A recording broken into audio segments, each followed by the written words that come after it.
Hi Scorpio, this is your horoscope for September 2017. Thanks for joining me, it's nice to be with you.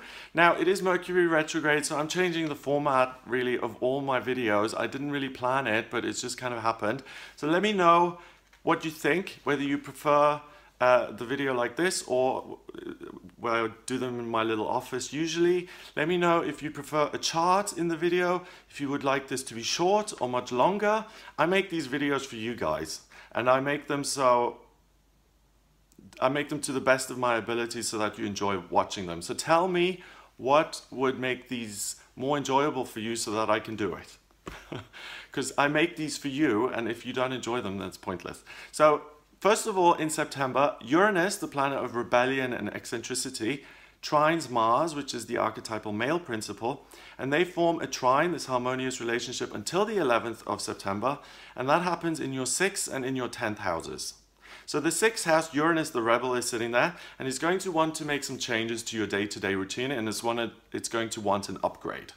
Mars, the archetypal male principle, is in your 10th house, and it's really going to drive you to work very hard and to get a promotion or to get a better job or to make more money and to really move away from this plateau and to move on up. Mercury moves into Leo from Virgo on the 1st of September, and that happens in your 10th house. Mercury is in retrograde at the moment, so it goes out of Virgo and it retrogrades back into Leo. That's in your 10th house of career, so you're going to feel very, very communicative and you will feel entitled to make lots of noise. Just be aware that Mercury is in retrograde and there's the potential to make mistakes. So it's wonderful that you're super confident and that you can just talk to anyone and present. But if that presentation is full of errors, you're going to have egg on your face. So just make sure that all of this confidence is backed up by actual research and dotting the I's and crossing the T's and make sure that everything's correct. Venus is in Leo until the 20th in your 10th house. So Venus, the archetypal female principle, is also in your 10th house.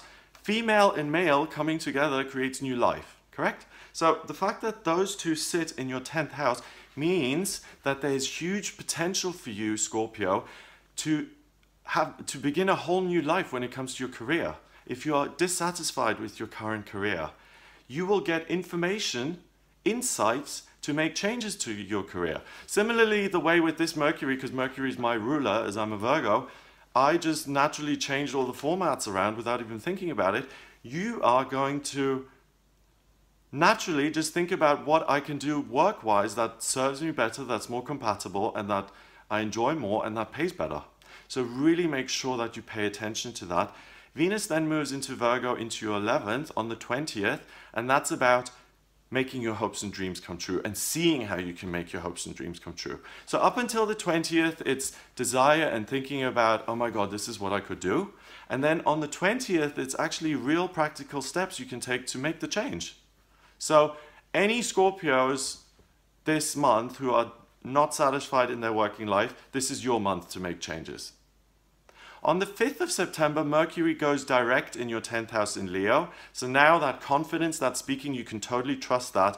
When Mercury goes direct, it becomes far less complicated, far fewer errors. On the 6th of September, the full moon occurs in Pisces in your 5th house. I'm going to make separate videos on the full moon and the new moon, so check those because they can be quite complicated. But basically, the full moon happens in your 5th house of love, children, fun, and romance. And in Pisces, it makes you very self-sacrificing and loving. And because that happens in your 5th house, it could mean that you are very self-sacrificing when it comes to love and romance and children and fun. And then you just go with the flow. And that during this full moon, surround yourself with other people and just go with the flow and you'll have the best time.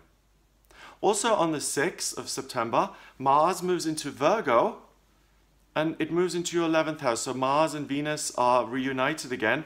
And in your 11th house, it's about really working to make your hopes and dreams come true. So you can make those hopes and dreams especially come true when it comes to career. Not so much relationships. I think the full moon is a one-off where you can just have fun and let your hair down. But the main focus for you in this month is to really, really realize your hopes and dreams when it comes to your working life.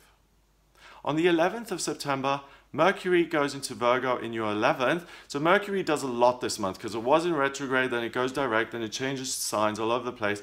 So Mercury in Virgo in your 11th gives you even greater understanding of what it is you want out of life. If I know what I want out of life, then I can actually do something about it. If I know I want a wife and 2 children, then I can try and get that. If I have no idea what I'm doing, I'm inactive, right? I'm stationary, not a pen. I'm stuck. I'm just sitting there. So what I'm saying, Scorpio, is that you, with Mercury going into Virgo, Mercury rules Virgo, okay? It's about taking information in and being teachable. And it's in your 11th house, so you're going to be teachable. How do I realize my hopes and dreams in life? I don't know. But in September, you will know because you'll be taught. So put on your teachable hat, your thinking cap, and listen to what's coming in. On the 20th, the new moon occurs in Virgo, and that also happens in your 11th house. So Virgo is great because it's an analytical, it makes sense, and it gives you meaning. It's not just about being neat and freaking out when you lose a sock. It's about analyzing loads of information, breaking it down, and making sense of it. So you make sense of your own hopes and dreams for your life, and then you can take action. Finally, at the end of the month, on the 30th, Mercury, the communication planet, moves again, and it moves into Libra in your 12th house. So now you're focused much more on relationships, and relationships kind of on an ethereal level. So the relationship you have with yourself, the relationship you have with your life, and really improving that. So that's going to be the focus, at least for the first couple of days of October here. So that's what I get for you in September. I hope you've enjoyed this reading. Give me your feedback. I'd really like to hear from you guys, especially Scorpios, as well, I know I don't have favorites. I don't have favorites. But I do love you Scorpios because my whole family is Scorpio, so I get you. If you'd like a private reading with me, then have a look at my website. It's gregoryscott.com. Click on the readings tab to order your reading. And what I do is I use astrology, tarot, and numerology in my readings. And to draw up your chart, I use your place of birth, date of birth, and time of birth. If you don't have the time of birth, I can use sunrise, or I can rectify your chart to find out when you were born. That is a blueprint of your soul. It shows me what your vocational aptitudes are, what your life purpose is, what your strengths and weaknesses are, what you're here to do. We can look at the predictive astrology to see what's coming up in future, in your love life, in your career, health, spirituality, family. And I can even look at your astrocartography to look at where the best place for you to live is, if you're thinking of moving. So if you would like a reading with me, then just visit the website and order the reading there. I hope you have a wonderful September, and I will speak to you next month.